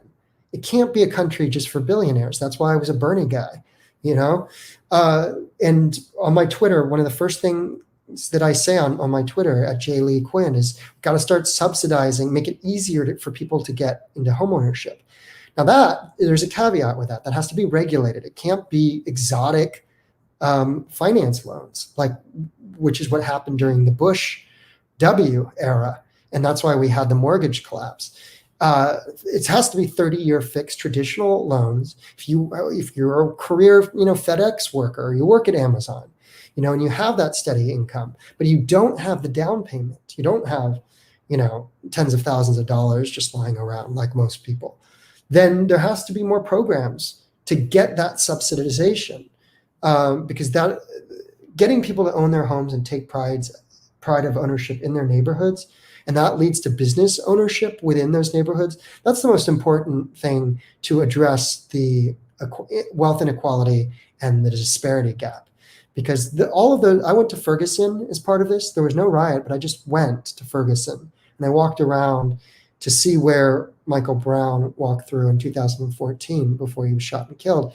And a big part of the Black Lives Matter uprising took place in Ferguson. And I walked around just to understand what the atmosphere was. And businesses were not Black owned. They may be frequented by a majority Black community, but ownership, pride of ownership. So home ownership is key. If you can get people to own their homes more, then you can get people in communities to start their own businesses and to have collateral and to be innovative and to own the laundromat, own the cell phone store, own the liquor store. So we need to be a little more creative and proactive with this stuff. Would you say outliers and extremists are accelerationists? They can be. It depends on the crowd. Because if I've seen accelerationists get shut down. For example, I was in Louisville on the day of the Kentucky Derby. I've never seen so many guns in my life. The NFAC, not fucking around coalition, the Black militia came in the day of the Kentucky Derby to have an armed protest. And they all came in. It was very theatrical because you had the police lined up on one side and the other side of the fence, the NFAC came out. And there was a big crowd that was watching. When the NFAC left, I saw a Antifa type start shaking the fence to try to get the crowd riled up. Well, that Louisville crowd had seen more guns that day than they probably wanted to, and they weren't having it. They shut the dude down. And Louisville has strong community from what I saw. Rochester, New York, though it exploded the first couple of days, you had elders come out that were very loud on the bullhorn saying, don't strike first, don't, and that we're talking peace. And, a lot of young people wanted to just ride the violence wave. So accelerationists and outliers and extremists can be stifled. It depends on how a community reacts. But if a crowd is agitated with critical mass, like in Minneapolis on May 28th, like in Louisville, when the decision was made that there would be no charges. But that was very well, all these activist groups came in from outside. That's where you got your U-Haul with the Antifa symboled shields, anarchy symboled shields and stuff. When you have people coming in with shields and distributing them, those are activist coordinators. So if the crowd is at critical mass and primed, if they're upset, they'll take a shield and say, okay. But I even saw in San Francisco, they weren't upset. And the Antifa groups came in and there were so many black bloc. In one of my videos, they hand a shield to this just blonde girl that's just sitting there just watching. She looks like about my age and she's just sitting there watching. She's like, okay, I'll take a shield. So it really depends on the crowd mentality and what's going on. It's kind of an if everybody's doing it, do you do it thing. And there is a madness to the mobs, though. When it gets out of control and the passions are so high, there's no telling what can happen. And that's the real danger. Asked about Sullivan being a plant. Oh, okay. As opposed to Fogarty. I've been getting questions on both. But Sullivan is probably an individual actor. The way that autonomous action works is it's come as you are. And this is leftist, decentralized, horizontal, organized activism and resistance techniques, or insurrectionary techniques. Everybody's saying insurrection now, but the anarchists actually called themselves insurrectos during the 90s and stuff, the anarchists who are all about insurrection. So it's interesting that the term insurrectionist is now being used by the press on the right. They're using anarcho-insurrectionary tactics or leftist protest resistance tactics. So there are these similarities between the two populist movements and the same tactics, rather. I've talked to a couple of the guys who've been doing this for months, and we all saw it. We all saw similarities that the mainstream won't even talk about. They're not interested in hearing from us. So Sullivan, I think you categorize him as not so much a I think you categorize him as an individual, and an individual that's going in, and though he's of a different cultural perspective, he's still embracing the anarcho tactics, and he can be perceived as an agitator, or he can be perceived as going along with it as an individual. So, and with the spirit of the crowd. So it's really in the eye of the beholder. With that, I would say. I thought the chicks using data apps and having MAGA send them pics of them at the Capitol was funny. I didn't see that, but I'll have to check that out. You watched the interview with Brad. So was Sullivan a plant? A plant seems to indicate that he would have been sent by somebody else. I don't believe he was a plant. I believe he acted as an individual who wanted to be part of uprising and revolution. He was part of the burn it to the ground mentality. So I don't think a plant is accurate. I think he was there as an individual practicing these anarcho-revolutionary, insurrectionary tactics, really. Do you have a YouTube channel? Yes, and I wish that people would, or that I got to figure out how to make it. It's the Unblocked Podcast YouTube channel. I got to figure out, because they won't give me my custom URL for some reason. I really want a custom URL, but they won't give it to me. So you have to Google, let's see, if you Google YouTube Unblocked, let's see if it comes up. No, it doesn't. So if you have to Google YouTube Unblocked Podcast, that's the only way I could tell people to, it still doesn't, freaking doesn't come up.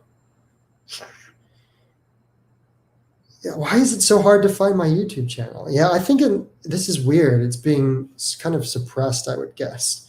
Let's see if you do Jeremy Lee Quinn. So if you Google YouTube Unblocked Podcast Jeremy Lee Quinn, you will find this YouTube channel. You'll find that logo if you scroll down. Me and Brett come up first, and then it looks like the interview on New Year's Eve. But to get to my channel, you have to actually Google, let's see if you just Google, not YouTube, but Unblocked Podcast Jeremy Lee Quinn. Let's see if that happens. Yeah, you can do that too. You can Google YouTube Unblocked. Okay. You can do Google technology. Google YouTube Unblocked podcast, Jeremy Lee Quinn. Then you'll find it. Let's see. So that's my YouTube channel. As a realtor, you are correct. It's the young first-time homeowner specifically. Yeah, we need to get people, even like a GI Bill to get retired GIs to get into homeownership, stuff like that. I think with am I at a hotel? Yes, I do not make my bed this neatly. Let's see. What were some common personal struggles of the extreme people in all the moments, if you noticed? Their personal struggles. Like, why are they aggrieved? They believe in they have strong convictions. So I would say that they know something's wrong. I don't even use the word extremist unless somebody defines themselves. And the Black Ops Sun Tzu guy does say he's an extremist. But I don't even use that word or like to even say far right or far left, like the Proud Boys are far right. They're just right, really. I guess you could say that they're militant, right, in the sense that they're willing to fight in the streets. But when you go back to I'll post, you have to go back to the Deplorable, which is 2017, January 19th inauguration in Washington, D.C. for Donald Trump. That's the first time conservatives were attacked in D.C. and had bottles thrown at them, just normie conservatives. And so that leads up very significantly to the creation of the Proud Boys and them being deployed as a kind of unarmed security personnel. But I would say people believe in their convictions and they believe in freedom or liberation, but they don't necessarily put that into practice in the way that is accessible for people. And they don't understand that they're, for example, on the left, they talk about liberation, but how free are you when it's controlled where you can go and where you can film and what you're allowed to say and what words you must use and what's considered, cancel worthy, So those are questions we should be able to talk to. Good. People found it and subscribed. People Googled YouTube Jeremy Lee Quinn Unblocked podcast. Gosh, that's so much to have to type in just to find me. I'm going to try to figure out how I can get a custom URL because it would be good to be on YouTube a little bit more.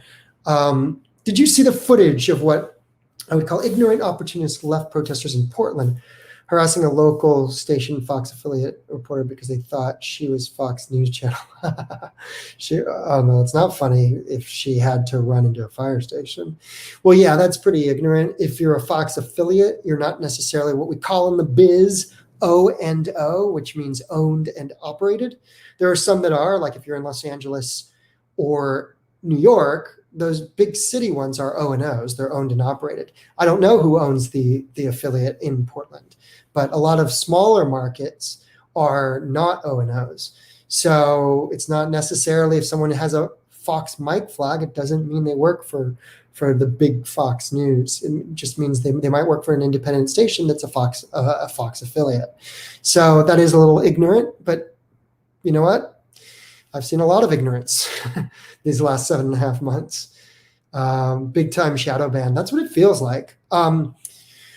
Brett Weinstein Twittered that I'd been banned from commenting. So if I comment on other people's threads, you can't see the way it was evaluated. You can't see my comments. And so my comments on other people's threads never get any engagement. So it's weird. Let's see, or personal experience that are common. Did you see the footage? I didn't see this shadow ban. Yeah, we're talking about shadow banning. Yeah, it's weird. I don't believe in censorship. But you know what? You know who probably reported to me were when the New York Times article, there's a New York Times article that came about that referenced my work, and I got attacked by the left. So I wouldn't be surprised if somebody said something about me or whatever. Because I got attacked big time. I was called a neo-Nazi. See, that's the problem. If you're calling everybody a neo-Nazi, if you're calling me a neo-Nazi, something's probably wrong with your methodology. You start out calling me a right-wing troll, by the next day, in these defamatory tweets that I'm blocked from. there's a couple organizations that have blocked me that are leftist organizations. They would write things about me that I couldn't see, and then the Twitter followers, the horde, the mob, the Twitter mob, came after me. And, as I told Brett, in the evening you're being called right-winger, by the next morning it's turned into somebody calling you a neo-Nazi or a fascist. Whatever that means anymore. They're not even clear. It's just people persecuting people, and it's fanaticism, and it needs to go. That's it. Because again, you can't judge mass movements by their worst actors. You can't judge BLM by the guy with a Stalin tattoo that I marched next to in Denver. You just can't, But you can criticize each movement by their leadership and by their organization. BLM has been MIA. The global leadership has not been involved. And so anybody can use that hashtag and call to action, even if they're calling for the destruction of the government of the United States. And so that's a problem. But we should be able to talk about that. We're not even talking about it. She had to be escorted for her safety. Oh, you mean, that's interesting. You know what happens sometimes? It's such a passive aggressive, sinister thing. I saw this in Sacramento. They beat the couple, and then Antifa comes in as community service to issue medical attention, which is just this sort of sick, weird thing, which is we beat this person, and then here, our medics come because we keep us safe. It's fucked up. That's all. Why was I attacked? So I was attacked for basically calling out anarchists for being behind, something that everybody on the right knew, which were anarchist tactics, and black bloc practitioners were the ones who were creating all this unrest. That's why the police were they were being confronted with provocative tactics back in the end of May and into June. We know that now. And so I was attacked and called a liar and called a conspiracy theorist, or an amateur theater student, which was, because I said, tell them, I didn't want to say I'm an actor because it just sounds like I'm a sort of starving actor and stuff. But I love acting. There's a short film that I have up on my website that I was really excited to do, and I was studying theater last year, and so I told the New York Times, just say I'm a theater student, because otherwise people need to know that, or else they'll think I'm a crisis actor or some ridiculous conspiracy. So let's just put it out there that I'm a theater student. And then they started using it. They're like, he's an out of work theater student, conspiracy theorist. He doesn't know anything about anarchists, and it was just a mass sort of effort to discredit me, because the New York Times finally acknowledged that there were these black bloc, Antifa-aligned anarcho practitioners, really, that were doing all of this. So that's why I was attacked. YouTube custom URL, save for later. Oh, cool. Yeah, I've tried. I'll revisit that and take a look. I appreciate it. People need to quit labeling everybody. It weakens the world. Some words do not need to be used daily. I'm all of a sudden a racist and a Nazi. That to me. Yeah, when you say it so liberally, it stops meaning anything. If everybody's a Nazi, if everybody is a racist, it's meaningless. And that's what the mentality and the addiction, activist addiction, that's what this really is. One anarchist insider told me the problem with the 90s was they were fighting these neo-Nazi skinheads. When they went underground and weren't around, this anarchist insider said to me, then you just start making up Nazis. You start going after Republicans and saying they're Nazis or fascists. And that's the addictive quality of this street fighting activists. And it needs to end. It's no good for anybody. It needs to be called out. Best way to shine a light on that is journalists. People need to be journalists again if they're in mainstream media. They need to learn, it might be dangerous, but guess what? That's what this fucking job is. It's dangerous. You go out there and you figure out what the truth is and you report it. And then you get attacked for it, And then you get told you're one side or you're another. And that's just how it is. and it's also a COVID thing too, where I think a lot of people are quarantined. And so you have these quarantine writers that are just taking stuff off of Twitter and then writing their own narratives from quarantine. Fewer people are out in the field, and those that are out in the field are getting chased away. So it's a real crucial time where I hope people like myself, Brendan, BG on the Scene. You should follow BG on the Scene. He's everywhere. He's just, Ford Fisher is another one. These guys are everywhere. The Daily Caller, which is a conservative site, or founded that way. I don't know if you guys saw the New York Times, but one of their this guy Richie, like he had his shirt off and he was like, he had tear gas and he was reaching for his cell phone, which he had dropped. And the New York Times miscaptioned it that he was a rioter reaching to open the door through the glass. And he was the Daily Caller. And that's because he doesn't look like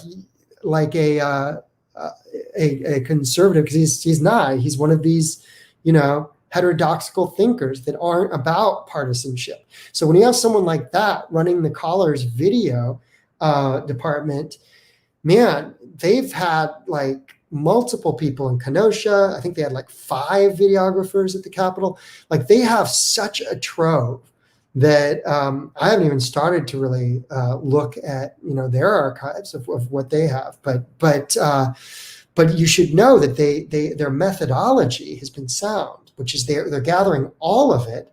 And I think because the people up top must know that we on the left really look bad when you put all the video out there, that it's okay. But they haven't suppressed, they haven't cherry picked. They've really put out right. If it looks if it makes the right look bad, if it makes the left look bad, we put it out there, and that's cool. That's really cool. So yeah, people need to quit labeling everybody. I'm a dead ringer for Keanu Reeves.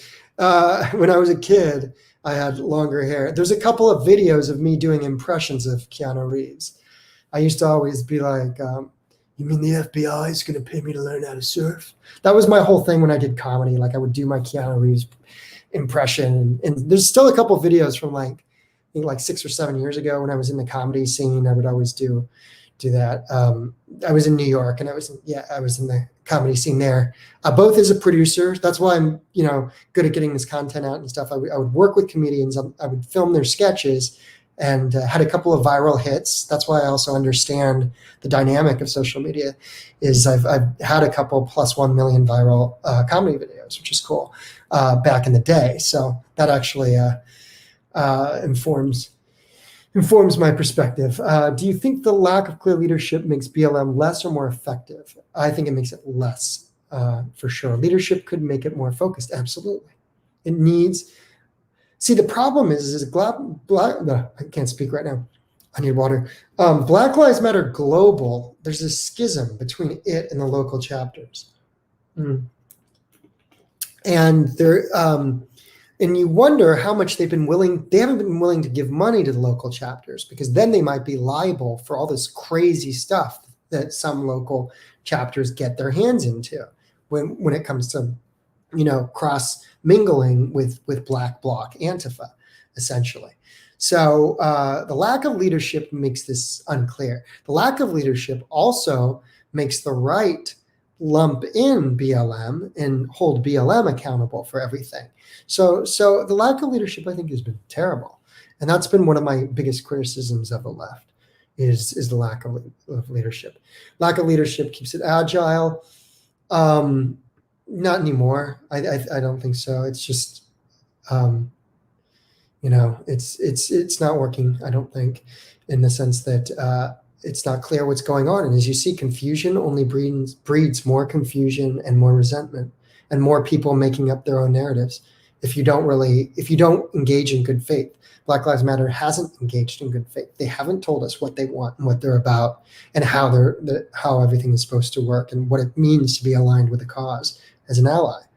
They haven't been clear. And I'll put out my challenge again. I would love to interview one of the founders of Black Lives Matter and really take a look and dissect what's been going on. But I think they have succeeded in that not being told. And so there's no reason to have that conversation, which in my opinion is a little sad. It's like you have to pick a side. If you're in the middle, it's a threat. Yeah, that's true. Comment live. Oh, cool. A new follower. Excellent. Fantastic. Well, if you want to follow me, we figured out, the team here, we all figured out that you have to Google YouTube, Jeremy Lee Quinn Unblocked Podcast, just to get to the YouTube channel if you're watching on another platform. These are odd times. Remember when people blamed Columbine on Manson, and people were against Hobby Lobby's stance on birth control? Somehow these teams switched. Not totally the same things. I'm not sure exactly what you mean, but how people are blaming everything. I think I know what you mean. The cherry picking and the blaming and creating, taking the worst actors and making it look like it's the whole movement. That's a problem. Are you Hoppa? Yes, I am. Joe Rogan needs to call you. Hey, it would be interesting. I would love to I would answer that phone call. I have not been on yet, but I have more than enough material to fill a 3-hour episode. I mean, heck, we've been going 2 hours, and this is just me sitting here talking to you guys, not even breaking down how this goes back to May. So there's a lot. Alicia Garza sold out. They intimidated her. Interesting. I don't know about that. I listened to Alicia Garza's podcast. I think it's an interesting perspective. I think she's an interesting personality. I got in touch with her publicist. I would love to talk to her because I listened to a conversation between her and Patrisse Cullors, and it didn't sound like they really understood what was going on the ground. On the ground, they were surprised that people thought they were Marxist, even though there's a soundbite out there of her saying they were Marxist trained. And then we see, these anarcho-Marxist tactics being played, and social authoritarianism out in the streets, and it's a surprise that people on the right are circulating that talking point. In other words, if I could break down a little what I've seen, I think she and I would have a very interesting conversation. I think, and I would love to see that. BLM national versus local schism. Yeah, there was a memo that went out that was very interesting. It describes Democratic Party leadership, national versus local, also. Possibly, yeah. The BLM thing was interesting because Patrisse Cullors made herself the executive director, and BLM, who's been mixing it up with Black Bloc, sort of Marxist types, all of a sudden is saying, hey, this should be a democratic process, which was kind of funny and interesting. Much love sent from South Cali family. New, yes, Southern California. Brett will hook you up. I hope so. I think I have a lot of material to put on. BLM switch from stop killing us to legalize. Yeah, all these other issues. Again, it's about sort of focus, right? It's about messaging, and all these anarcho or socialist, communist even. Organizations, because when I was in Denver, there were communists that were waving the hammer and sickle and stuff. That these fringe players, again, these extremists and fringe, and then fringe of the fringe. I think it was Brett that said, all these players come in and they take away from what Black Lives Matter could have been, and I think it's a lot of missed opportunity. Personally. And I think there could have been more focus on economic. Again, I like the idea of home ownership and getting people to own their own homes in underserved communities. That can be looked at now. Now that the race thing has just gone beyond palatable for most, in the sense that we can't even talk about it because we haven't had real conversations and involved people in difficult discussions. It's just been one thing. I think we have to look at it without race. I think we have to look at census tracts. What the Trump administration defined as opportunity zones. How can we make those zones empowered centers for the people? That's my big question. And I think there is a way to do that practically that is in the middle and of the middle. I even talked to one of these opportunity zones experts, and what happens is all this big money gets invested as a corporate tax shelter, so that they invest it and then pull it out later, and they don't have to pay taxes on it. So if there's a way to do that where you would invest in down payment or home, I'm not an expert on this, but if there's a way for these things to work, to actually empower the community and get people in home ownership, and their homes, accrue value. And then therefore, if a percent is invested in the down payment, and then that there's a return on investment from that, whatever that is, the people who are smarter than me, I think, should be really exploring that. Because if we don't get people to have that pride in their communities and have opportunity and that sense of equality, that people can own their own homes and have what my parents' generation had, was the ability, even though, if you're Japanese American and you've had everything taken away from you, you can still work your way in the United States of America up, and there is still opportunity, even though the entire community had their land resold and they could only go to the camps and what they could carry in a suitcase. That this country still, even with all the racism, my relatives had to go to the East Coast before they went back to the West Coast because there was so much racism. But eventually they went back. And look, I've endured racism, it's at some points in my life, but not as much as that generation of Japanese Americans that were born in prison camps, essentially in the United States as a prisoner of the state. The country and what this country is made of, this is where my patriotism comes in. The way the Constitution protects us and allows for a free society was enough for that generation to get into homeownership. When the Japanese Americans, a lot of them got their reparations checks it was approved by Reagan. They got it maybe even late 80s, early 90s. They already owned their own homes because the opportunities, the system was set up as such that even if you were born in a prison camp and had everything in your family, had everything taken, your land was resold to white people. I mean, it was a race issue. People still were able to own their own homes by the time they were in their 40s of that generation.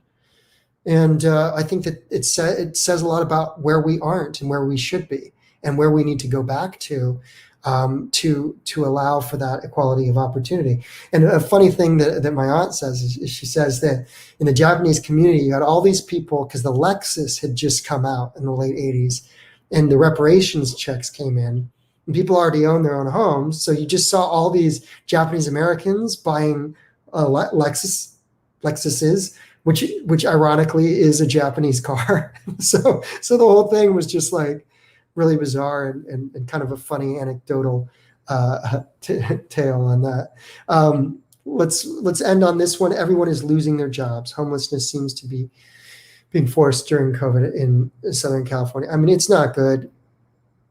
I am not for how, and I voted for the governor, and I stood with the governor on the initial. I thought I was very proud of California at the beginning, the initial lockdown, because when you have a new virus and you don't know what it is, for the state to mobilize as it did was phenomenal. And then it started to become clear that we weren't open-minded in taking. I remember the first time I posed, let's go outdoors and exercise. People just they just went berserk. And I'm like, but no, there's no evidence that this is really spread at a high risk outdoors.